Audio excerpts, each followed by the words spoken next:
Halo Sobiar, kembali lagi di channel The Ambyar.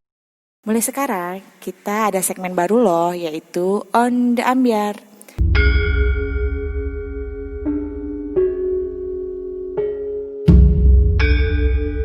Di On The Ambyar kali ini, kami akan mengunjungi tempat bersejarah yang belum banyak diketahui orang. Keramat Talun. Tempat bersejarah yang terletak di Desa Cirebon Girang, Kecamatan Talun, Kabupaten Cirebon. Menurut sumber, Keramat Talun ini merupakan jejak peninggalan salah satu Raja Cirebon, yaitu Pangeran Walang Sungsang, atau yang biasa dikenal dengan sebutan Baku Sangkan. Siapakah sosok Pangeran Walang Sungsang tersebut? Pangeran Walang Sungsang, atau lebih dikenal masyarakat sekitar dengan nama Baku Sangkan, adalah anak dari Raja Pajajaran, yaitu Prabu Siliwangi, dan ibundanya bernama Nyai Subang Larang. Beliau memiliki dua orang adik, yaitu Putri Rara Santang dan Raden Kian Santang. Pangeran Walang Sungsang atau Baku Sangkan, dan ini menurut beberapa literatur yang saya baca, nama daripada Pangeran Walang Sungsang ini memiliki sampai 9. Pertama, beliau mempunyai nama dari seorang ibu yang bernama Pangeran Walang Sungsang. Itu nama lahir. Ketika beliau menjadi sebagai kuwu di Cirebon, disebut dengan Baku Sangkan. Di Cirebon, Baku Sangkan ditugaskan untuk membabat Cirebon oleh gurunya, yaitu pada tanggal 1 Syuro. Dengan satu riwayat bahwa dengan memiliki golok cabang, dalam tempo 40 hari padang semua rumput-rumput ilalang dan pohon-pohon yang besar itu semuanya rata. Ya, dibangunlah satu pedukuhan. Dulu itu bukan Cirebon, dulu itu namanya Grage.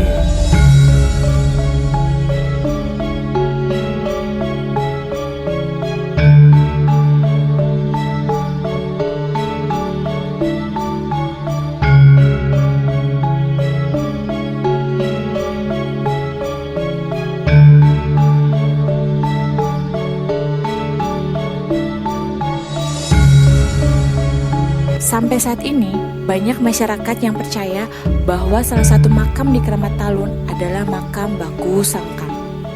Lalu, benarkah adanya kepercayaan masyarakat tersebut?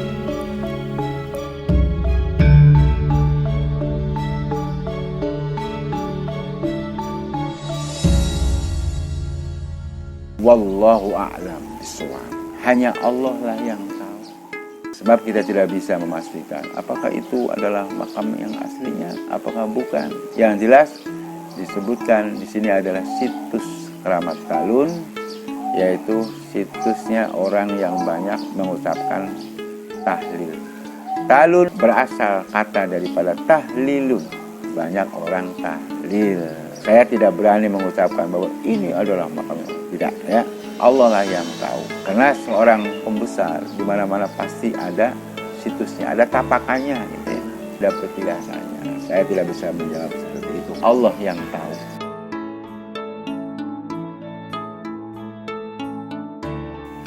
Saat kami mengunjungi situs petilasan ini, banyak hal yang membuat kami penasaran, terutama patung-patung yang berbentuk hewan di sana. Patung-patung tersebut dipercaya sebagai perwujudan hewan peliharaan kesayangan Baku Sangkan. Patung kucing Candra Mawa. Saat kita memasuki situs Keramat Talun dari pintu utama, kita akan melihat sebuah patung kucing yang berwarna kuning hitam seperti harimau. Patung ini biasa disebut kucing Candra Mawa. Patung Kebo Dongkol Bule Karone. Patung ini berbentuk seperti kerbau yang sedang duduk dan berwarna putih kemerah jambuan dengan tanduk hitam yang tegas. Patung harimau putih yang berdampingan dengan senjata keris. Menurut juru kunci, patung harimau putih ini bernama Macan Simbah Putih dan senjata kucing yang merupakan simbol senjata Baku Sangkan saat digunakan ketika membela agama Islam. Menurut kepercayaan masyarakat, ketiga hewan itulah yang menjaga makam Baku Sangkan.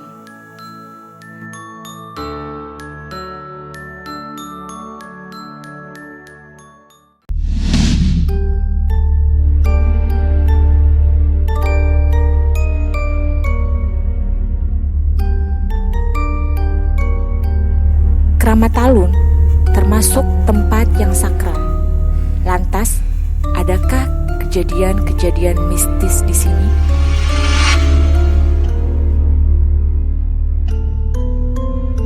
Saya dulu mengajar di Madrasah Taqwiyah yang ada di Desa Mengku. Saya di sana mengajar sekitar 6 tahun. Dan di sana ada seorang yang sukses, saudagar pengusaha rotan yang sukses. Awalnya beliau ini memang sedang ada masalah dalam masalah ekonomi. Kemudian sering berziarah ke Talun, berpuasa, membaca kalimat-kalimat thayyibah, tahlil dan lain sebagainya. Selama 40 hari, 40 malam dia tidak henti-hentinya untuk berzikir kepada Allah Subhanahu wa taala. Malam harinya dia berzikir, siang harinya berpuasa, kemudian dia jalan-jalan di sekitarnya. Sebut saja namanya Pak Haji Mul.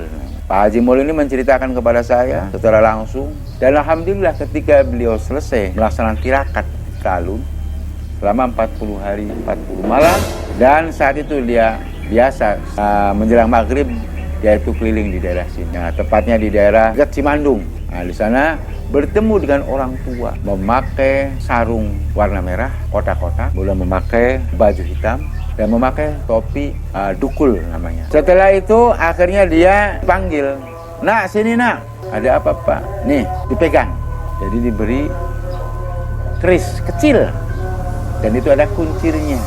Bahasanya adalah ini pegang, bukan ini buat kamu, bukan, ini pegang. Dipeganglah oleh beliau dan tentu dia ingin bertanya. Begitu dilihat dan ke atas lagi, orang tersebut tidak ada. Ke atas pulang, ya, diletakkan di tempat yang rapi mungkin, dan alhamdulillah dengan izin Allah Subhanahu wa taala, usahanya itu langsung melejit.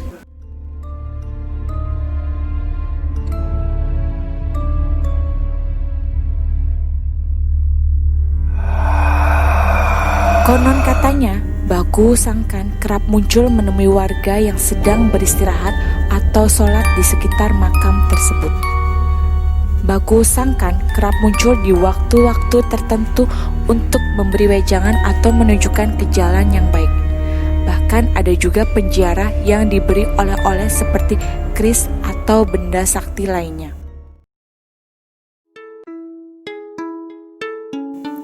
Wallahu alam. Hanya Allah yang tahu semua kebenarannya. Kita sebagai hambanya harus meyakini, mencintai dan menjaga sejarah-sejarah yang ada. Itulah beberapa ulasan singkat yang kami rangkum dari beberapa situs mengenai petilasan Kramat Talun. Kalau kalian ingin tahu lebih mendalam tentang sosok Baku Sangkan, simak video lengkapnya di link yang ada di deskripsi video ini. Semoga bisa menambah wawasan kita, dan apabila di video ini ada kesalahan, kami segenap tim memohon maaf. Jadi, kalau kalian mau lihat segmen On The Ambiar selanjutnya, terus pantengin channel The Ambiar ya. Dan kalau kalian tahu atau punya pengalaman di tempat-tempat sejarah lainnya, yuk sharing story di kolom komentar. See you!